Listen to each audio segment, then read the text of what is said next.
You're listening to The Bible Guys, a podcast where a couple of friends talk about the Bible in fun and practical ways.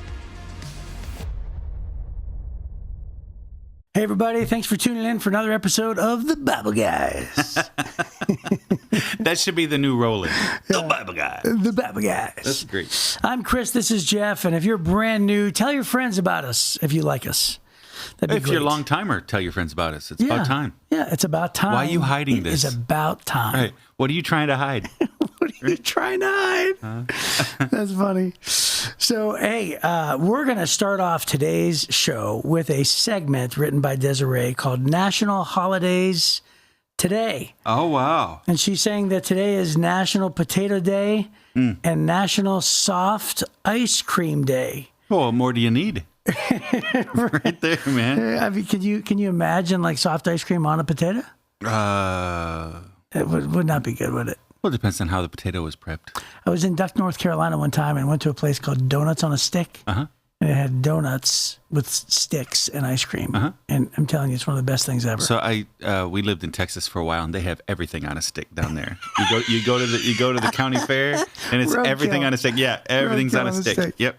That's it's hilarious. legit. Well, so ice cream, soft serve, and potatoes. Haven't you ever dipped your fries in a Frosty at Wendy's? Oh, yeah. I've done that. I've there done you that. go. Well, then There that's it is. it.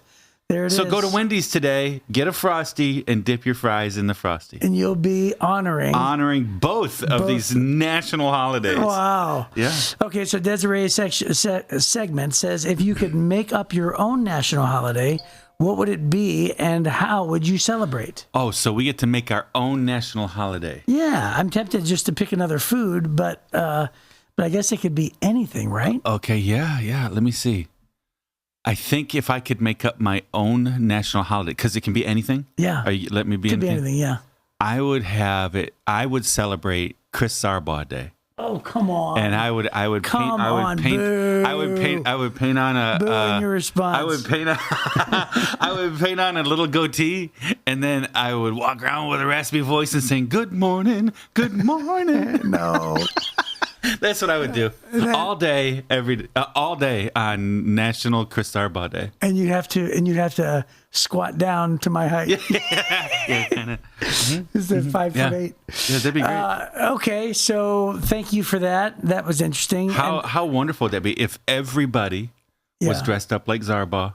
And only like the, And then everything would be only- hyperbole. The whole day would be hyperbole. only the thousands who even know me would even understand what that national holiday would be. Oh, that would be. And the dozens who love me. But they deserve to find out about. Everybody else deserves to find out about the wonder. would be the only ones to enjoy it. Yeah. Okay. So everything would be hyperbole. I would either be about ready to jump off a bridge, Yeah. or on my way to heaven. Those would be the two every things. response to everything the whole day. Yeah, that's It'd be great.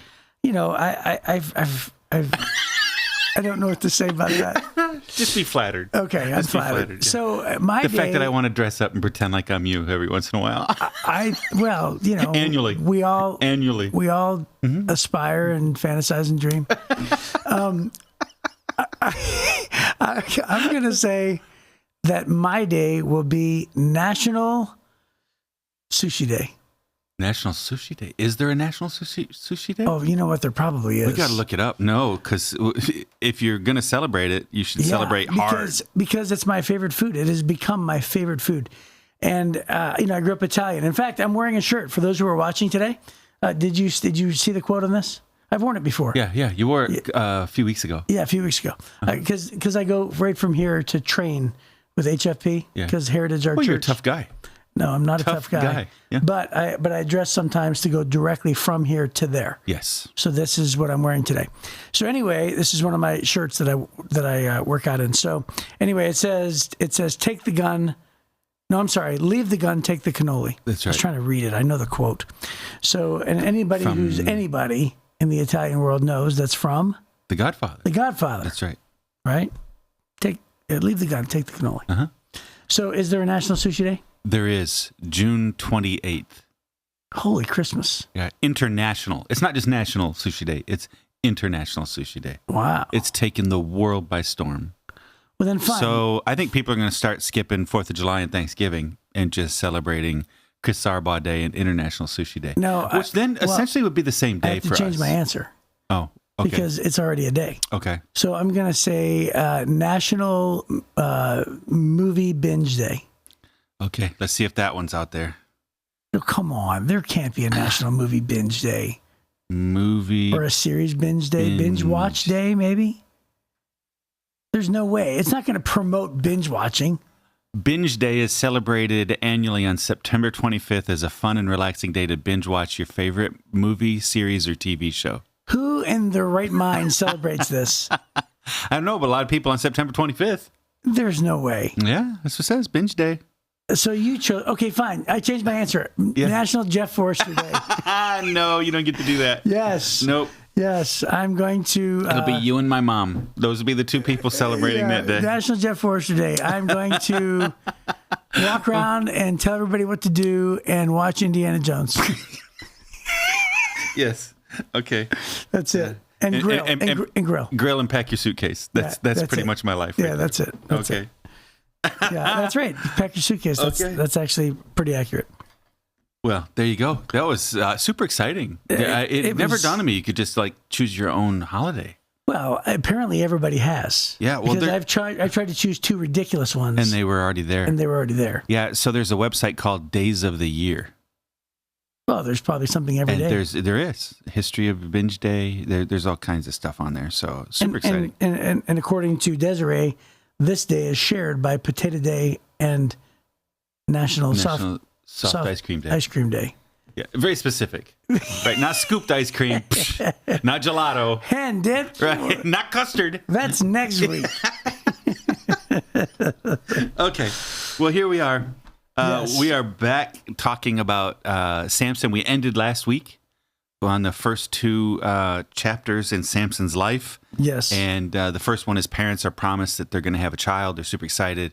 The next day, we find out he's kind of spoiled, and he demands... the next day of the podcast. Yeah, the next day of the podcast. But for him, it was years. It was years, yes. And he demands his own way, and then he uses his gifts for his own benefits. So then... what happens, because I have to set this up if you weren't with us on last week, he finds a Philistine girl who he wasn't supposed to marry, but he wants her. He demands her. So next thing you know, they're engaged, and they have this long wedding ceremony or celebration. Oftentimes it'd be a week or a month-long celebration. During that time, he's assigned by her father a bunch of groomsmen. And so he does a wager with them, and if they can guess the answer, then... To a riddle. Yeah, to this riddle, then he would give them all 30, he'd give all of them a suit of clothes. But if they couldn't guess it, then they would owe him 30. So they keep pressuring his fiance. She puts pressure on Samson. Samson agrees, tells her. She goes back, tells the guys. And so Samson gets mad. Samson gets so mad, he goes and kills 30 Philistines, brings the clothes, gives it to these guys. And the family... feels like he went home. He leaves the wedding ceremony and gives the wife to the best man. Well, he doesn't, but the family does. So he doesn't give her up. He thinks they're married because that's what we're going to read today. But the family gives her to the best man you're instead. Right, because it says, so his wife was given in marriage to the man who had been Samson's. Yeah. So today, that sparks a whole series of offense and revenge. And so Judges chapter 15 says, later on, during the wheat harvest, Samson took a young goat as a present to his wife. Super romantic gesture, by the way. Young goat. Yes. He said, I'm going into my wife's room to sleep with her, but her father wouldn't let him in. I truly thought you must hate her father explained, so I gave her in marriage to your best man. But look, her younger sister's even more beautiful than she is. Marry her instead. Samson said, this time I cannot be blamed for everything I'm going to do to you Philistines. Then he went out and caught 300 foxes. He tied their tails in pairs, and he fastened a torch to each pair of tails. Then he lit the torches and let the foxes run through the grain fields of the Philistines. He burned all their grain to the ground, including the sheaves and the uncut grain. He also destroyed their vineyards and olive groves. Who did this? The Philistines demanded. Samson was the reply, because his father-in-law from Timnah gave Samson's wife to be married to his best man. So the Philistines went and got the woman and her father and burned them to death. Because you did this, Samson vowed, I won't rest until I take my revenge on you. So he attacked the Philistines with great fury and killed many of them, and then he went to live in a cave in the rock of Etam. The Philistines retaliated by setting up camp in Judah and spread out near the town of Lehi. The men of Judah asked the Philistines, why are you attacking us? And the Philistines replied, we've come to capture Samson. We've come to pay him back for what he did to us. So 3,000 men of Judah went down to get Samson at the cave in the rock of Etam. They said to Samson, don't you realize the Philistines rule over us? What are you doing to us? But Samson replied, I only did to them what they did to me. But the men of Judah told him, we've come to tie you up and hand you over to the Philistines. All right, Samson said, but promise that you won't kill me yourselves. We will only tie you up and hand you over to the Philistines, they replied. We won't kill you. So they tied him up with new ropes and brought him up from the rock. As Samson arrived at Lehi, the Philistines came out shouting in triumph, but the Spirit of the Lord came powerfully upon Samson, and he snapped the ropes on his arms as if they were burnt strands of flax, and they fell from his wrists. And then he found the jawbone of a recently killed donkey. He picked it up and killed 1,000 Philistines with it. And then Samson said, with the jawbone of a donkey, I've piled them in heaps. With the jawbone of a donkey, I've killed 1,000 men. When he finished his boasting, he threw away the jawbone, and the place was called Jawbone Hill. Samson was now very thirsty, and he cried out to the Lord, you've accomplished this great victory by the strength of your servant. Must I now die of thirst and fall into the hands of these pagans? So God caused water to gush out of a hollow in the ground at Lehi. Samson was revived as he drank, and then he named the place the spring of the one who cried out, and it is still in Lehi to this day. Samson judged Israel for 20 years during the period when the Philistines dominated the land. I love how he named the place after himself. Yes, it's so Samson. Yeah, that is so Samson. It is. It is. Well, so I was thinking about that. That is so Samson. I actually looked up other names of places. Yeah. Right? They're all named after the one who provides. Yeah. Jacob named Bethel, which means house of God. Yeah. That's where he met God. Yeah. So it wasn't the house of the place where the man met God. Right. Jehovah Jireh. Abraham named this place Jehovah Jireh, which means the Lord will provide. Right. It was named after a ram was substituted. It wasn't named the place where I found a ram. Right.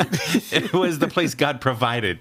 Right. The place where the one found the ram. Right. Hey, do you remember the story when Jacob wrestled with God? Yes. So he named that place Peniel, right?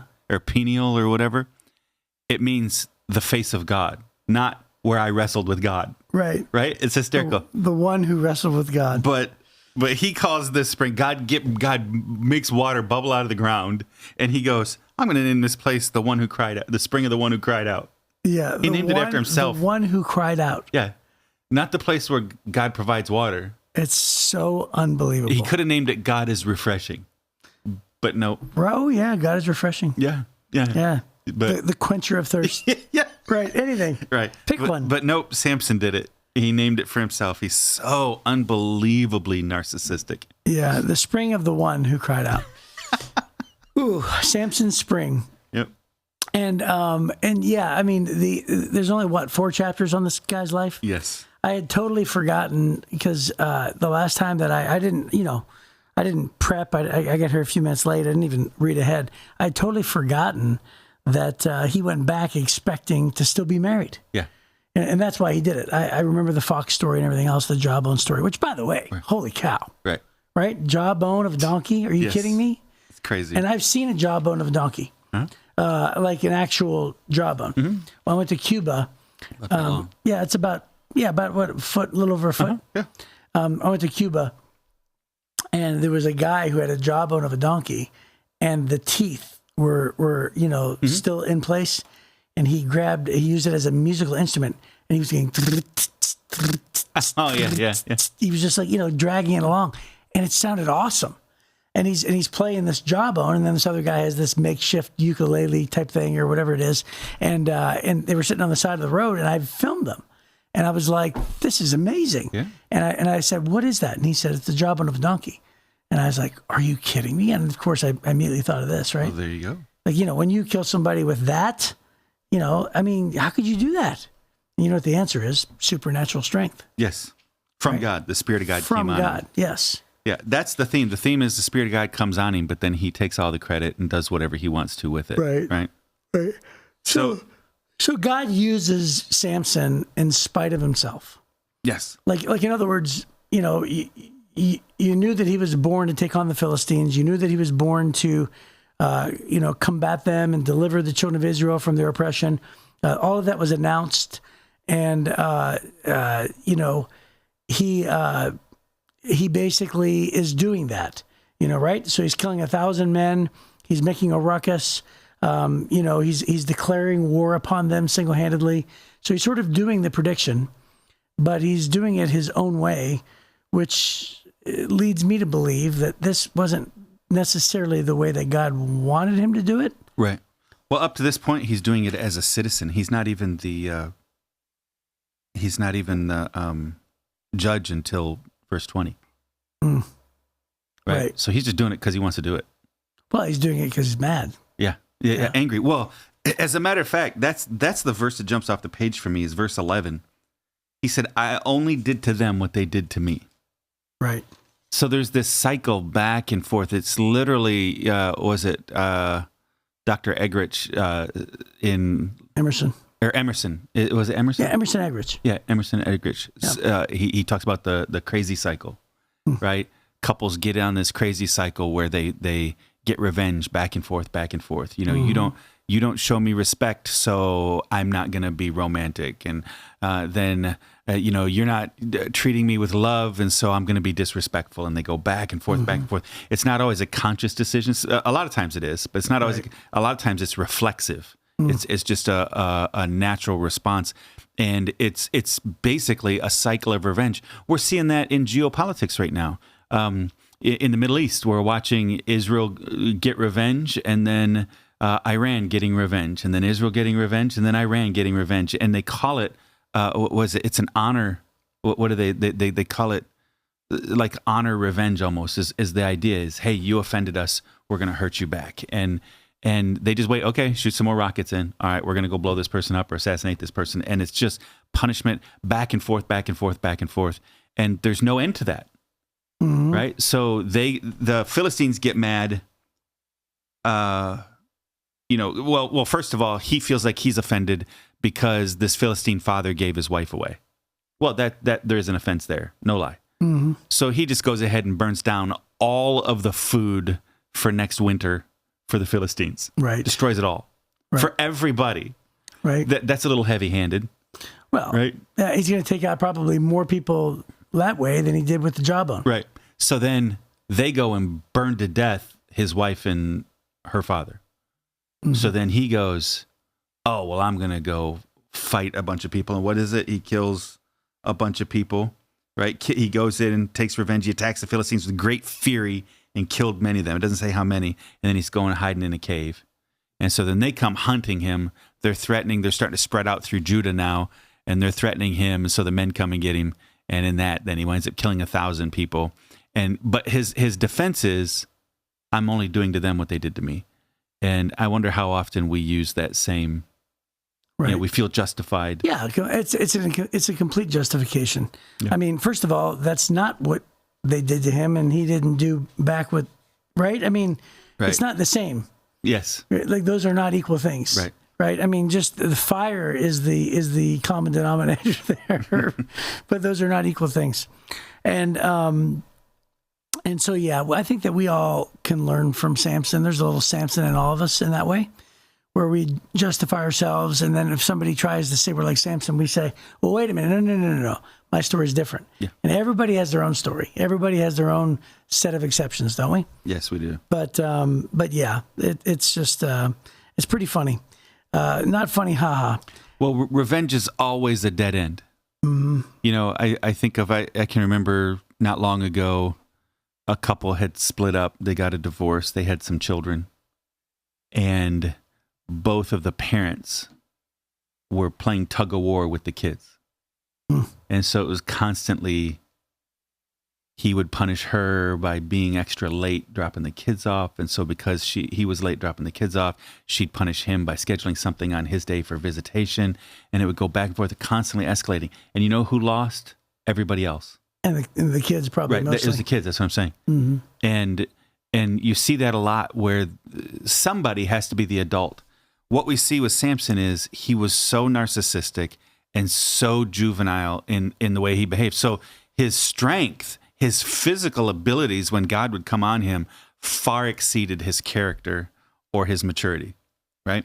And so he never had the character or the maturity to just de-escalate a thing. He always took it to the next level, always took it too far. And then that would demand that the people come back and get revenge, they felt like, and it just kept going back and forth. And so here's a guy that God chose to bring peace to Israel through military combat, leading the people, and instead he's just out there stirring the pot for all this time until he finally becomes the judge of Israel. But then, he's not a wise man, and he's not bringing peace. He's constantly bringing chaos. As a matter of fact, there is no peace in his leadership. You think of all the others. During Deborah, she wins a victory, and for the next 30, 40 years, there's peace. You think of Othniel, you think of Ehud, right? You think of Gideon. During their time, after their big battle, from that point on, there's peace, but not with Samson. So even though he was a judge, he wasn't a wise judge, and there was never peace during his leadership. Yeah. And the Philistines were more brutal than, at least it seems to be indicated, right? I mean, they carry all the way on through, through David. I was going to say through King David, right? Yeah. You know what I should have said, by the way, earlier? I should have said immediately, I'm going to make National Jeff Forrester Day to travel around the world with an Indiana Jones complex. Oh, okay. I should have said that. Okay, so that's a callback to... Yes. Yeah. Well, that might be a good place to end. What? Just have people imagine the wonders and the glory of Indiana Jones complex? Yeah, should I get a fedora? Do you think I should get a fedora? You in have a leather fedora. jacket? There's no way you don't have a fedora. I don't have one. What? I don't have one. Really? Huh. Why would you not have one? Because nerds do that. No. I mean, there's legitimate places where you would need it in the sun. Yeah, I don't know. I'm not going to do it. Huh. Son of a gun. Yeah. Well, hey, that was a great chapter. There was a lot to learn. So, yeah, I guess that we are at our time. Revenge. There's no end to revenge. You have to be the grown up and decide to stop it. Right? Yeah. Because there was no peace ever. His job was to bring peace. He never brought peace because he was always in a revenge cycle. Well, then I'll go ahead and then do a call back to Emerson's breaking the cycle. Yeah. So the downward spiral of Emerson's cycle is he would say, you disrespect me, and then I do something unloving, and then because you feel unloved, you disrespect me. Mm-hmm. And the way to break the cycle is to say, hey, wow, what you just did feels really disrespectful. So what did I do that was unloving? And then basically look at yourself. Right. And then, she has the opportunity to say, okay, this is what you did. And then, she can say the same thing. Hey, that felt really unloving. What did I do that felt disrespectful? Right. And that's the way to break the cycle. So there you go. Well, there you go. All right. Well, that ends our time together, and we will see you next time on The Bible Guys.